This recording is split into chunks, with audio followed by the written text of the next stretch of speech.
Somewhere in the heart of San Jose, California, at the edge of a quiet residential neighborhood, there stands a mansion unlike any other building on Earth. From the outside, it looks like something assembled from the fragments of a dream, or perhaps a nightmare. 4 stories of Victorian architecture rise above the surrounding streets, a tangled silhouette of turrets, gables, rooftop chimneys, and dormer windows crowded so tightly together that the whole structure seems to be arguing with itself about what shape it was ever supposed to take. Step inside, and the confusion only deepens. There are staircases here that climb with perfect craftsmanship toward a ceiling and simply stop. Not at a landing, not at a door, but at a wall, as if the builder lost interest midway through a thought. There are doors that swing open onto nothing but a 2-story drop to the ground below. There are hallways that bend and turn and lead you back to where you started. There are skylights built into floors. There are windows that look into other interior rooms instead of outside. The number 13 appears with a persistence that cannot be accidental. 13 bathrooms, 13 steps on particular staircases, 13 windows in certain rooms, 13 ceiling panels, 13 hooks in the seance room. At its peak, the house contained an estimated 160 rooms, roughly 24,000 square feet of floor space, 2,000 doors, 10,000 windows, 40 staircases, and 47 fireplaces. It was under continuous construction for 38 years, never completed, never declared finished. For more than a century, people have been telling stories about this house. They say it was built by a haunted woman. They say she was visited by a medium who told her she was being pursued by the souls of everyone killed by the rifle that bore her family's name. They say she was told to move west, to build a house, and to never stop, because the moment construction ceased, she would die. They say the confusing layout was intentional, a deliberate labyrinth designed to trap malevolent ghosts, to confuse and exhaust them so they could never find their way to her. It is one of the most compelling ghost stories in American history. And like most compelling ghost stories, the truth is more complicated, more human, and in many ways more interesting than the legend. This is the real story of the Winchester house. Not the haunted mansion of tourist brochures and Halloween specials, but the genuine history of an extraordinary woman, a staggering personal fortune, decades of grief, and a building project that spiraled so far beyond ordinary comprehension that it became, in the eyes of a fascinated nation, something that could only be explained by the supernatural. We are going to follow the facts. We are going to separate what is documented from what is invented, and by the end, you will understand this house in a way that no ghost story has ever allowed you to. Let us begin at the beginning, not with a haunted mansion, but with a woman. Sarah Lockwood Pardee was born on September 44th, 1839, in New Haven, Connecticut, into a family of comfortable but not spectacular means. Her father, Leonard Pardee, was a carriage manufacturer, a respectable trade in the mid-19th century. Her mother, Sarah Burns, raised Sarah alongside several siblings in a household that valued both education and social propriety. From an early age, Sarah displayed intellectual gifts that set her apart from many of her contemporaries. By the time she reached adulthood, she was fluent in 4 languages: English, French, Italian, and Latin. She was accomplished in music, particularly the piano. She read widely. She was described by those who knew her as sharp-witted, curious, and socially accomplished, the kind of woman who could hold her own in any conversation, whether it concerned literature, current events, or the finer points of art and architecture.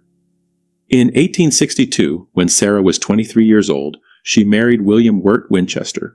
This was, by any measure of the time, a highly advantageous match, though the evidence suggests it was also a genuine one. William Winchester was the only son of Oliver Fisher Winchester, the man who had transformed a struggling shirt manufacturing business into one of the most profitable firearms companies in American history. The Winchester Repeating Arms Company's flagship product, the Winchester Model 1866, known as the Yellow Boy for its brass receiver, became one of the defining rifles of the American West. It was followed in 1873 by the Winchester Model 1873, which would be marketed as the gun that won the West. The rifles were used by soldiers on both sides of the Civil War, by frontiersmen, lawmen, outlaws, hunters, and settlers across the entire expanding American continent. By the time Sarah married William, the Winchester name carried with it extraordinary wealth and a business that showed every sign of continued growth. William would eventually become treasurer and then president of the company. He and Sarah settled into a life of upper-class comfort in New Haven, a life of servants and social engagements, of fine furniture and well-appointed rooms, of the kind of ordered, prosperous existence that their class and era considered the highest achievement of civilized life. It is important to hold this image clearly in mind as we proceed. Sarah Winchester, when she enters this story, is not a fragile, eccentric recluse haunted by supernatural guilt. She is a well-educated, multilingual, culturally sophisticated woman from a good family who has married well and built a life of stability and comfort. She moves with confidence through the upper social registers of New England society. She is, in short, a person, a fully realized human being with a past, a present, and what she fully expected to be a long and comfortable future. What happened next was not a curse. It was simply life, in its most devastating form. In June 1866, Sarah Winchester gave birth to a daughter. The child was named Annie Pardee Winchester, the middle name a tribute to Sarah's own family. By all accounts, the birth was a celebration. William and Sarah had been married for 4 years, and the arrival of a child was the completion of everything their society expected, and that they, by every indication, genuinely wanted. Annie lived 15 days. The cause of death was recorded as marasmus, a severe form of protein-calorie malnutrition most commonly seen in infants who are unable to absorb adequate nutrition regardless of feeding. It was not uncommon in the 19th century, when the mechanisms of infant nutrition were poorly understood and medical intervention was limited. But understanding a cause does not make a loss bearable. Annie Winchester died in July 1866, and subsequent accounts suggest that Sarah never became pregnant again. Grief of this kind does not announce itself in historical documents. It lives in the spaces between the facts. What we know is that Sarah Winchester, who had been a socially active and outwardly engaged woman, became measurably more private in the years that followed. For nearly a decade and a half, Sarah and William lived with that grief, continuing to manage their household in New Haven, continuing to be part of the social fabric of their world. The Winchester business continued to prosper, and then in the late 1870s, William Winchester was diagnosed with pulmonary tuberculosis. In the 19th century, tuberculosis, then called consumption, was among the most feared diagnoses a person could receive. It was a wasting disease that medicine had few reliable tools to combat. William Winchester's decline was slow and irreversible. He lost weight. He weakened. He was no longer able to manage his business duties. William Gert Winchester died on March the 7th, 1881. He was 43 years old. Oliver Fisher Winchester, William's father, had died the previous year in 1880. Within a single year, Sarah had lost both her father-in-law and then her husband. She was 41 years old, childless, and a widow. What William's death meant financially was extraordinary. Sarah inherited approximately $20 million from the estate, a sum equivalent by some estimates to between $400 and $600 million today. She also inherited approximately 50% of the Winchester Repeating Arms Company stock, which generated an income of roughly $1,000 per day from dividends alone. For context, the average American worker in 1881 earned between $1 and $2 per day. Sarah Winchester was, at 41, one of the wealthiest women in the United States. She had no children, she had no husband. She had every material comfort imaginable and none of the family structure that was supposed to give those comforts meaning. She was also, in all probability, profoundly bereaved, not melodramatically, not visibly to casual observers, but in the deep, accumulated way of someone who has lost child and husband, and with them, the entire shape of the future she had imagined. Whatever happened next was shaped by these losses. This is the true foundation of the Winchester story. Not gunfire, not ghosts, but grief. Human, ordinary, devastating grief. Here is the story you have almost certainly heard. Shortly after William Winchester's death in 1881, Sarah, grief-stricken and searching for answers, sought out a medium. She is said to have consulted a Boston-area spiritualist who had allegedly also served as a medium for Mary Todd Lincoln following the assassination of President Lincoln. The medium, according to the legend, delivered a message from the spirit of William Winchester himself. Sarah was cursed. She was being haunted by the thousands of people killed by Winchester rifles. Native Americans, soldiers on both sides of the Civil War, frontiersmen, settlers, anyone who had ever fallen to the weapon that bore her family's name. The only way to appease these spirits was to move west and build a house. Not finish a house, build one, continuously, without stopping. Because the moment construction ceased, Sarah Winchester would die. It is a remarkable story.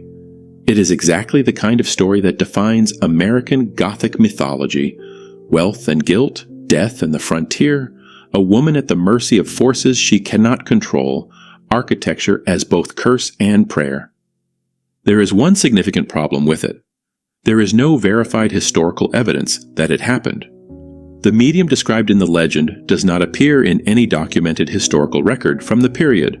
There is no contemporary newspaper account, no letter, no diary entry, no legal document that records Sarah Winchester visiting any medium following William's death.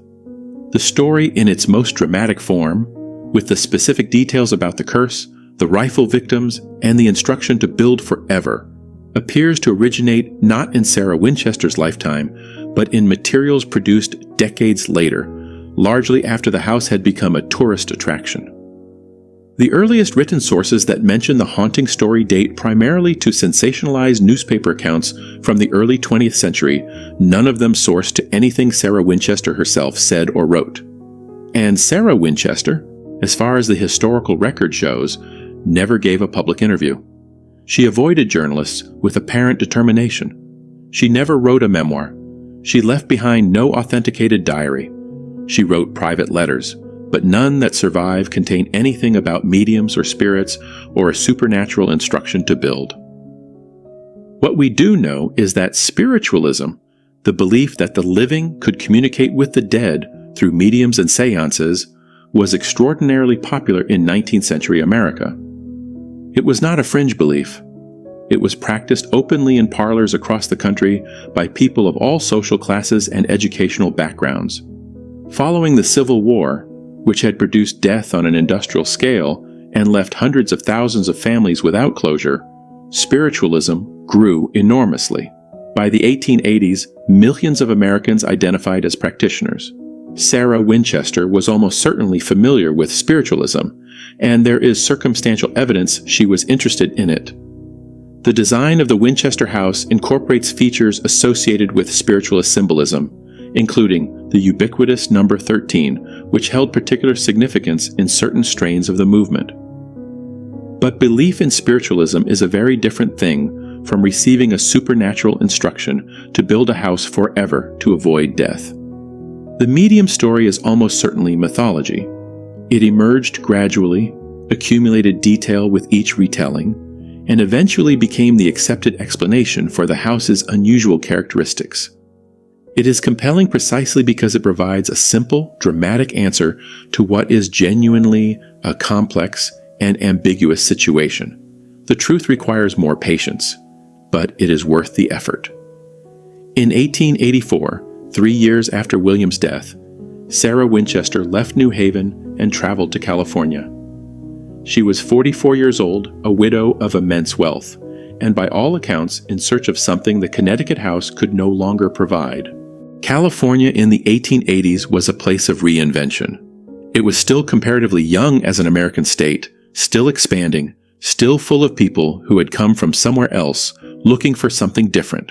The Santa Clara Valley south of San Francisco attracted wealthy settlers seeking the exceptional agricultural land, mild climate, and a degree of geographic distance from the social constraints of established Eastern society. In 1886, Sarah Winchester purchased a farmhouse on approximately 162 acres of land in the Willow Glen area of what is now San Jose. The property was owned by a Dr. Robert Caldwell and the house on it was a modest, partially constructed two-story farmhouse. Nothing remarkable. Nothing that remotely suggested the structure that would eventually rise in its place. The year 1886 is the official beginning of the construction that would continue without meaningful interruption for the rest of Sarah Winchester's life. 38 years. But it did not begin as an act of supernatural obligation or architectural obsession. It began as a renovation. Sarah had purchased a property that was unfinished and that she intended to make into a suitable home. She hired local carpenters. She expanded the farmhouse. The work was reasonable, proportionate, the kind of thing that a wealthy widow with a new property might sensibly undertake. The question is, when did reasonable renovation become something else entirely? And why did it never stop? This is the central question, the one that everyone who visits the Winchester house, reads about it, or watches a documentary about it ultimately wants answered. Why didn't she stop? The house grew the way organisms grow, opportunistically, responsively, layer by layer, adding new structures to old ones, sometimes tearing down what had been built to replace it with something different. It expanded upward and outward. It climbed to 7 stories at its peak. It was, architecturally, a record of its builder's changing mind over the course of nearly 4 decades. There are several serious theories about why this happened, and it is worth examining each one honestly. The spiritualist theory. The most famous explanation is that Sarah Winchester was building on instruction from the dead to appease the spirits of rifle victims, with the seance room serving as her nightly communication channel and the maze-like layout functioning as a deliberate spirit trap. We have already established that the foundational myth lacks verifiable support, but spiritualist belief may still have played a genuine role in how the house was designed. Sarah Winchester's interest in spiritualist symbolism is evidenced throughout the building. The number 13 recurs with a frequency that cannot be coincidental. In certain spiritualist and theosophical traditions popular in the late 19th century, 13 was a number of spiritual protection, an inversion of its conventional bad luck association. Some researchers have identified floor plan patterns in sections of the house that echo theosophical and Rosicrucian symbolism, both of which overlap significantly with mainstream spiritualism.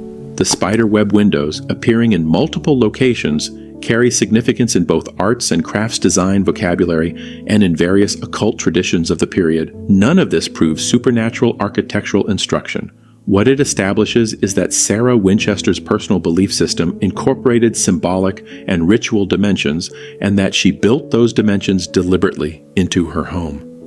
In the 1880s and 1890s, holding spiritual beliefs that shaped one's decisions was not a sign of instability. It was simply how many thoughtful, educated people engaged with the world. The grief theory. Perhaps the most psychologically compelling explanation is also the most straightforward. Sarah Winchester kept building because it helped her survive. She had lost her only child and her husband. She had no living immediate family, no children, and none of the social routine that provided structure for most women of her class and era. She was wealthy beyond any practical need. Construction provided what money alone cannot purchase: purpose. Every new room, every additional hallway, every floor plan revision was a commitment to a future that would need to be inhabited. For a woman whose personal future had been stripped of its expected occupants, the child who would grow up in her home, the husband who would age alongside her, the act of building may have been a way of continuing to invest in tomorrow, of refusing to conclude. Historians who have examined prolonged grief note that sustained, purposeful, creative activity is a documented human response to loss, not a pathological one, but a recognizable and often deeply functional one.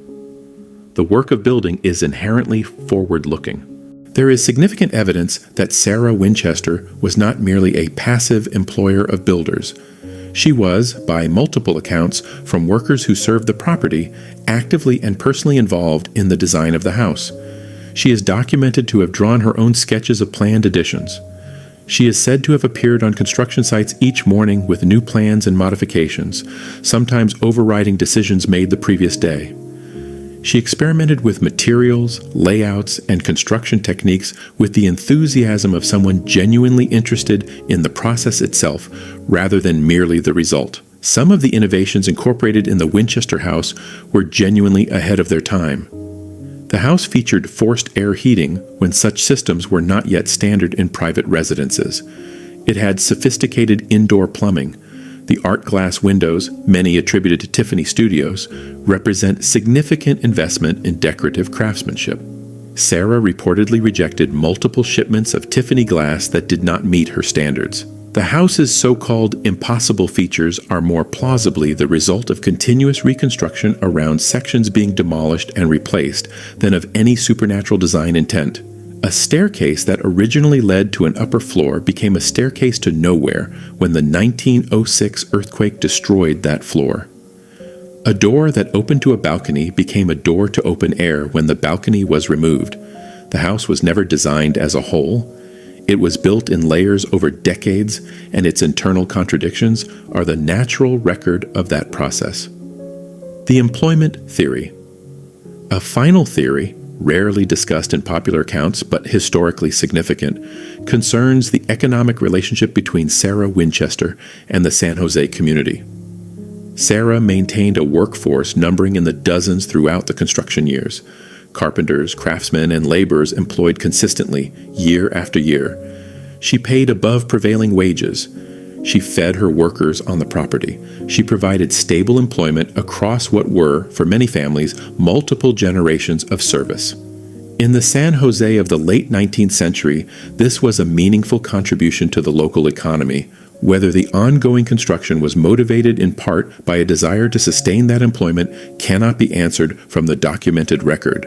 But Sarah's documented generosity toward her workforce suggests the employment dimension of the project was not irrelevant to her decisions.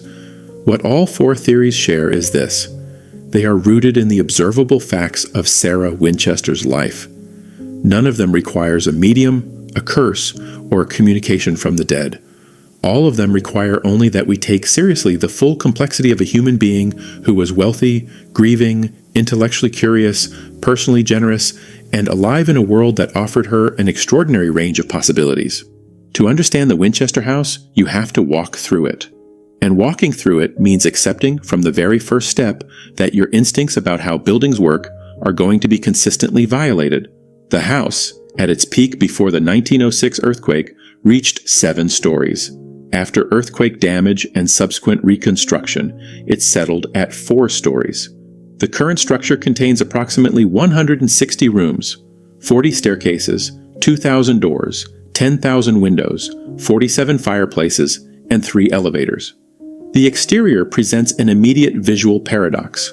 The craftsmanship is careful, the Victorian ornamentation detailed, the materials of high quality, and yet the whole structure has the appearance of having been designed by several different people simultaneously, none fully aware of what the others were doing.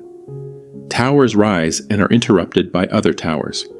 Roof lines begin at one angle and change without apparent reason. There is no dominant facade from which the house was intended to be seen. This is the architectural record of 38 years of continuous addition and modification. The staircases inside, the most famous of the unusual staircases, climb 7 steps with a rise of approximately 2 inches each, a peculiarly shallow height that has generated extensive speculation.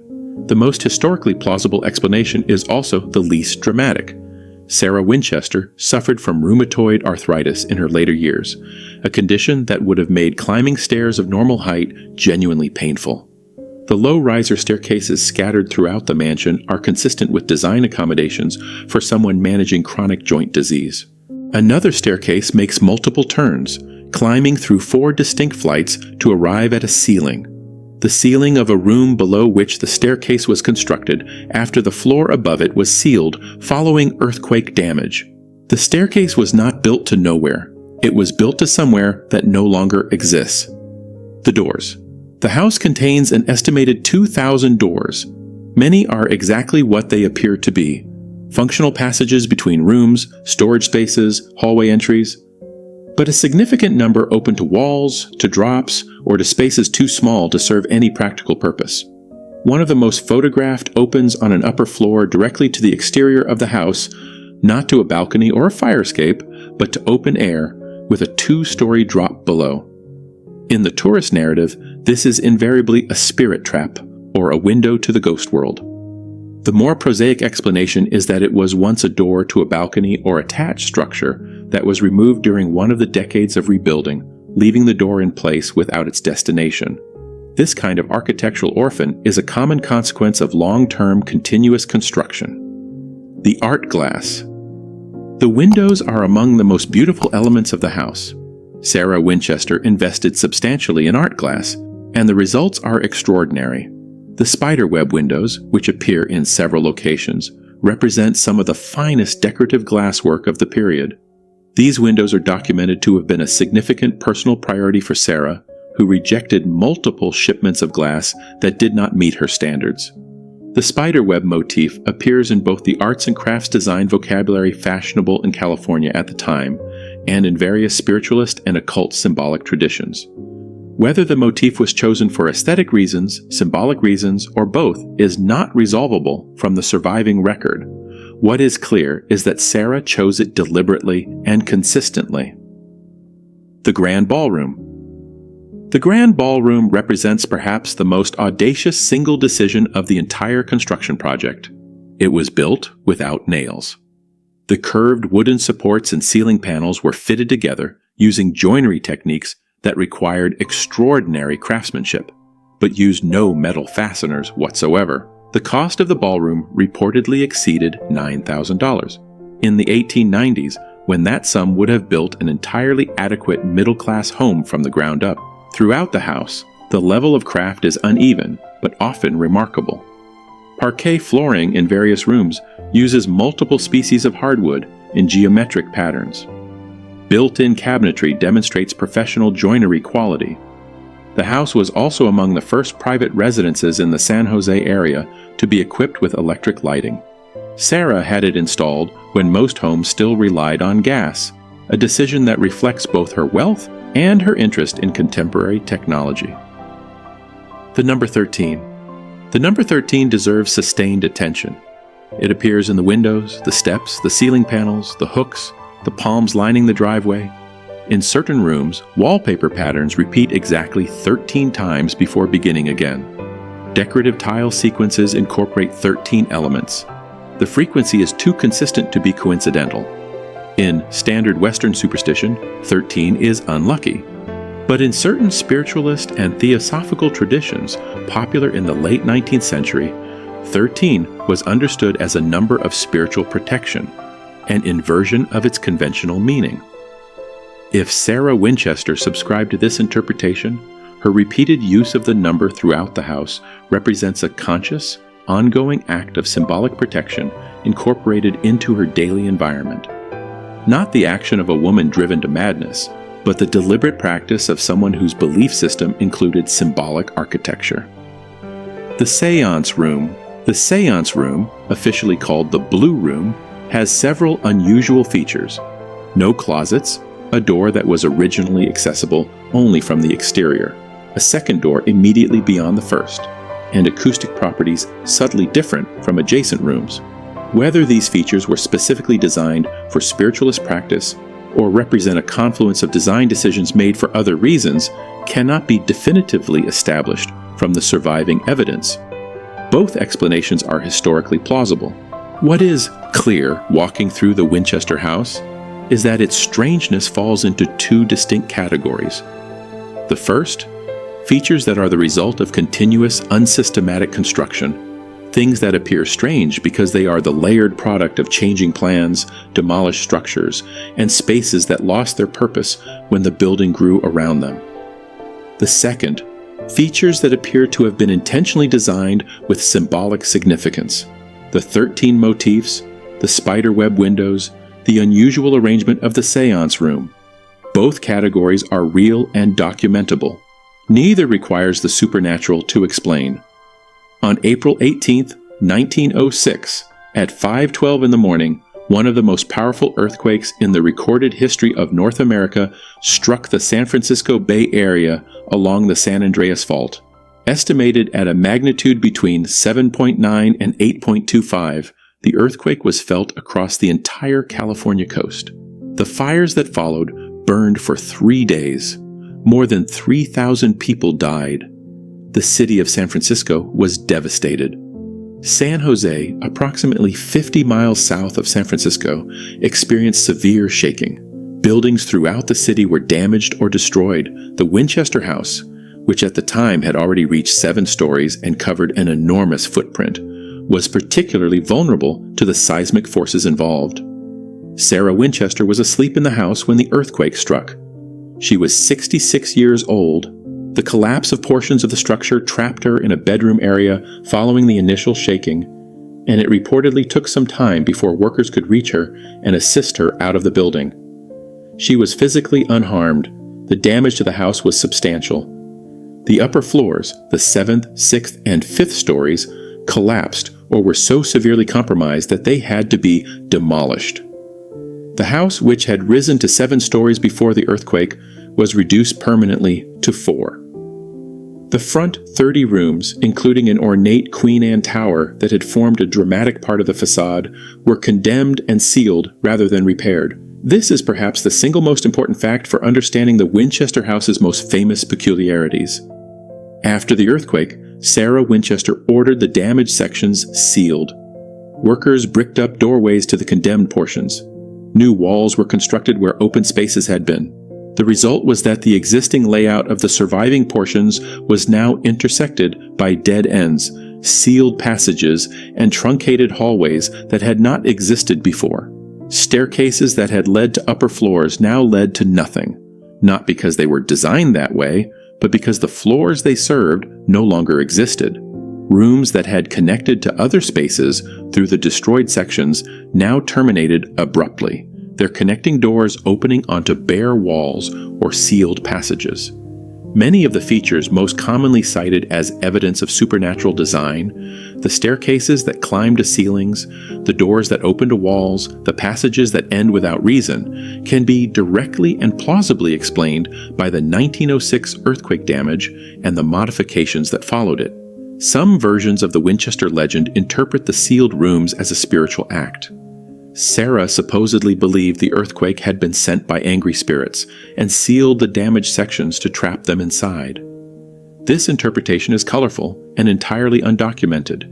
The more straightforward explanation is that sealing structurally unsound portions of a large, complicated building following severe earthquake damage is exactly what a responsible property owner would do.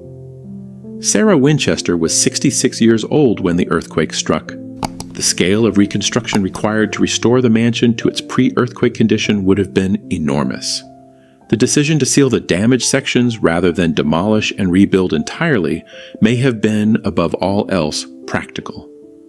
Construction continued on the surviving portions. New rooms were added. Existing rooms were modified. The work did not stop. But the house would never again reach the height it had achieved on the morning of April 18th, 1906. In the years following the earthquake, Sarah Winchester continued to live in her mansion, continuing the construction that had defined her California life for more than 2 decades. She was, by this point, a figure of considerable local legend, the mysterious widow who never stopped building, who was rarely seen in public, who received no visitors except those she explicitly invited. The reality of her daily life was somewhat less dramatic. Sarah Winchester woke early. She spent mornings reviewing plans for new construction, sketches she had prepared herself or developed in conversation with her long-serving foreman, John Hanson, whose recollections provide some of the most reliable first-hand accounts of what daily life at the Winchester property actually involved. She ate her meals alone, served by a small household staff. She played the piano in the evenings. The mansion contained a pipe organ she had installed at considerable expense. She tended to her gardens, which were maintained by dedicated staff and were considered among the finest private gardens in the San Jose area. She was, by the accounts of those who worked for her, a demanding but fair employer. She was precise about what she wanted, paid her workers well, fed them on the property, and expected both diligence and skill in return. Several families in the San Jose area had multiple generations of members who worked on the Winchester construction project over the decades, a fact that speaks to the stability and quality of the employment she provided. What she consistently avoided was the press. Journalists who sought interviews with the mysterious widow were refused without exception. Given the sensationalized accounts already being published about her house and her supposed motivations, this wariness was entirely rational. The stories being told about her were inaccurate, and there was little reason to believe that interviews would improve matters rather than providing more material for distortion. Her arthritis worsened in her later years, making ordinary movement increasingly difficult.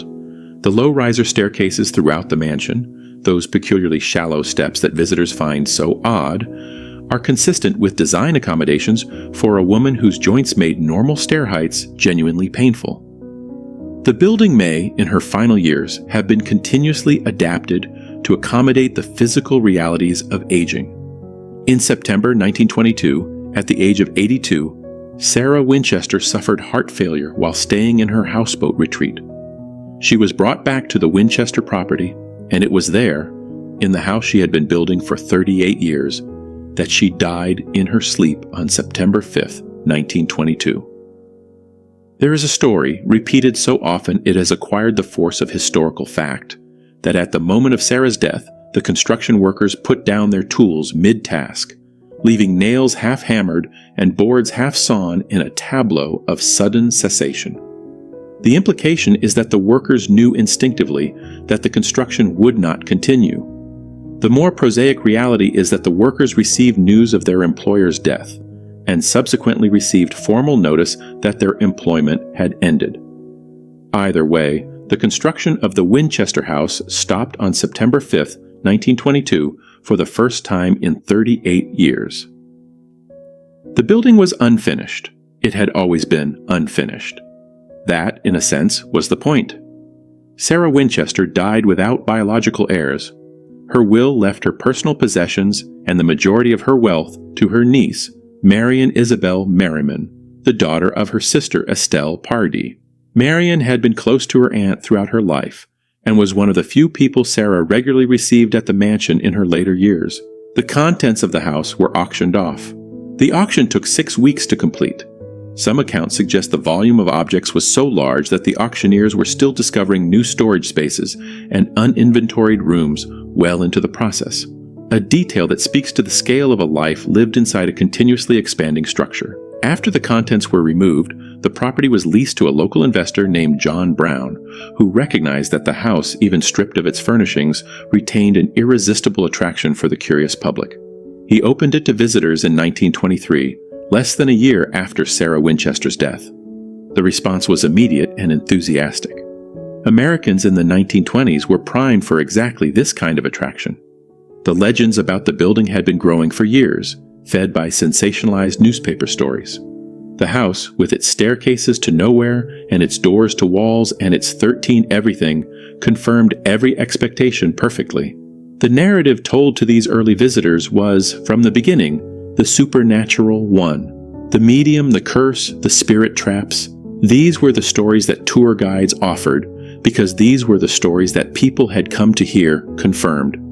The house's peculiarities, stripped of the context of 38 years of continuous building and one catastrophic earthquake, seemed to demand explanation, and the supernatural one was the most available and the most exciting.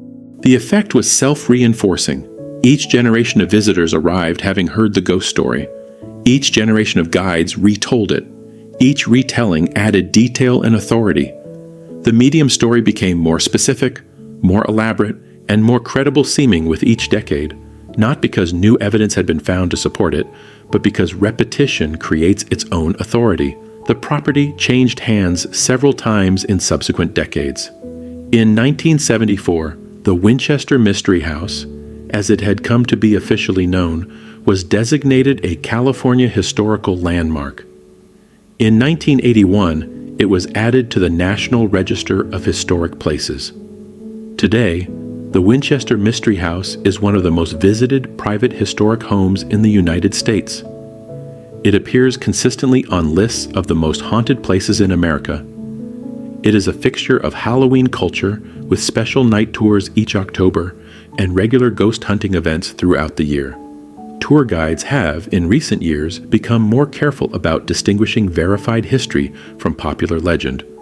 A meaningful shift from the early decades when the supernatural narrative was the primary product being sold. But the legend is deeply embedded now. It has been told for a century. It has been told to millions of people. It is, at this point, more famous than the documented history it overlaid and partially displaced. Sarah Winchester, the educated, multilingual, grief-stricken, architecturally curious, personally generous woman who actually built this house, is far less famous than the haunted ghost widow who exists in the popular imagination. That gap between the real woman and the legendary one is itself one of the most interesting things about this story. It tells us something important about how history becomes legend and why. We have now traveled the full arc of this story. We have followed Sarah Winchester from her childhood in New Haven, through her marriage to William and the early promise of a comfortable Victorian life, into the devastating losses of her daughter and then her husband. We have watched her arrive in California, purchase a modest farmhouse, and begin a construction project that would consume the rest of her life. We have examined the theories about why she kept building, walked through the house's most remarkable features, witnessed the earthquake that reshaped both the building and the legend surrounding it, and arrived at the quiet death of an 82-year-old woman in the house she had never quite finished. It is time to make a final accounting of what we know. What the historical record actually supports. Sarah Winchester experienced devastating personal losses. The death of her infant daughter in 1866 and the death of her husband in 1881 left her, at 41, with no surviving immediate family. These are documented facts. Sarah Winchester was wealthy to a degree that gave her, for the rest of her life, the practical ability to build without financial constraint. This is documented. Sarah Winchester purchased a San Jose farmhouse in 1886 and began continuous construction that lasted until her death in 1922, 38 years. This is documented by property records, contractor accounts, and the physical evidence of the house itself. The Winchester House is an extraordinarily large and complex structure with numerous genuine architectural anomalies. These are real and documentable. Many of the house's most dramatic anomalies are directly attributable to the 1906 earthquake, which destroyed the upper floors and resulted in the sealing of large portions of the building. Sarah Winchester was personally involved in the design of the house, drew her own sketches, and engaged with construction decisions with intellectual seriousness. Sarah Winchester incorporated spiritualist symbolism, particularly the recurring number 13, into the house's design in ways that reflect genuine personal belief rather than random decoration. Sarah Winchester was a generous employer who paid above-market wages and provided decades of stable employment to a large workforce. Sarah Winchester avoided journalists and public life consistently, leaving no memoir, no diary, no public statement about her motivations. Everything we believe about why she built must be inferred from what she did, not from what she said. What the historical record does not support. There is no verified evidence that Sarah Winchester ever consulted a medium following her husband's death. No letter, no diary, no newspaper account from the period documents the meeting. There is no verified evidence that Sarah Winchester was told she was haunted by rifle victims or instructed to build continuously under any supernatural direction. There is no verified evidence that the house's confusing design was intended to trap spirits. The architectural anomalies have more straightforward explanations in continuous rebuilding and earthquake damage. There is no verified evidence that Sarah Winchester held nightly seances and received architectural instructions from the dead. Why did the legend emerge? The answer lies in several forces operating simultaneously. First, the Winchester rifle carried complex moral and emotional weight in American culture. The gun that won the West had won it, among other things, through violence, the displacement of Native Americans, the bloodshed of the frontier, the industrialization of lethal force. By the time Sarah Winchester was building her house, the Winchester rifle was already a symbol with a complicated resonance. The idea that the woman who had inherited the Winchester fortune might be haunted by its consequences satisfied a cultural appetite for moral reckoning that straightforward history, could not provide. Second, the house itself was genuinely and dramatically unusual. Whatever the practical explanations for its most confusing features, those features were real. The house was big, strange, and visually compelling. It invited explanation. In a culture without the tools of modern architectural forensics, without easy access to construction records and earthquake damage documentation, the supernatural explanation was as available as any other and far more exciting. Third, Sarah Winchester's silence left a vacuum. Because she never spoke publicly about her motivations, there was no authoritative counter-narrative. The legend expanded to fill the space she had left empty. In this sense, her very privacy, an entirely reasonable choice for a woman subjected to inaccurate press coverage, contributed to the mythology that grew up around her. Fourth, the Winchester House became a tourist attraction at almost exactly the moment when American mass culture was developing the infrastructure for exactly this kind of site. The 1920s were a decade of automobile tourism, roadside attractions, and the democratization of leisure travel. The Winchester House arrived at the right historical moment to be discovered by a large, mobile, curious public, with both the means to visit and the cultural appetite for its story. None of these factors required a lie to operate.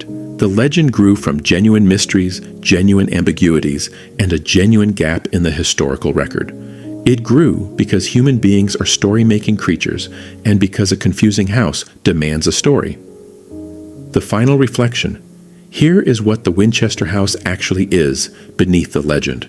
It is the life's work of a woman who lost everything that was supposed to give her daily existence its structure and meaning, and who responded by building, by creating, by making something that grew and changed and required her attention every single day for 38 years, by employing dozens of skilled craftsmen and providing them with stable livelihoods, by investing her extraordinary fortune not in the static monuments of conventional wealth, not in a finished mansion designed to impress, not in a social legacy intended to be admired from the outside, but in a process, an ongoing, never completed, always changing process of making. Whether Sarah Winchester built to appease spirits, or to distract herself from grief, or because architecture engaged her intellectually in a way that nothing else could, or because stopping would have meant confronting the silence of a life that had lost its expected inhabitants, or some combination of all these things and others we cannot now recover, the result is the same. She built a house. She built it for 38 years. She built it until she died.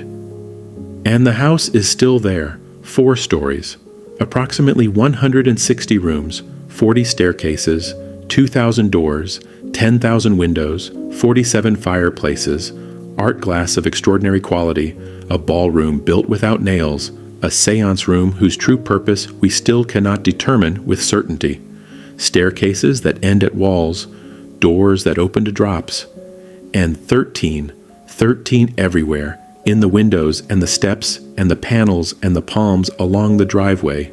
It is one of the most remarkable buildings in America, not because it is haunted, not because a medium told a widow to build it, not because the spirits of rifle victims demanded appeasement in wood and glass and plaster, but because a real woman, educated, grief-stricken, wealthy, curious, private, and alive, built it. Because she made choices, thousands upon thousands of choices over 38 years, and those choices accumulated into something that no one could have planned or predicted in advance. Because the house is the physical record of a human life that was stranger, richer, and more complicated than the ghost story that replaced it.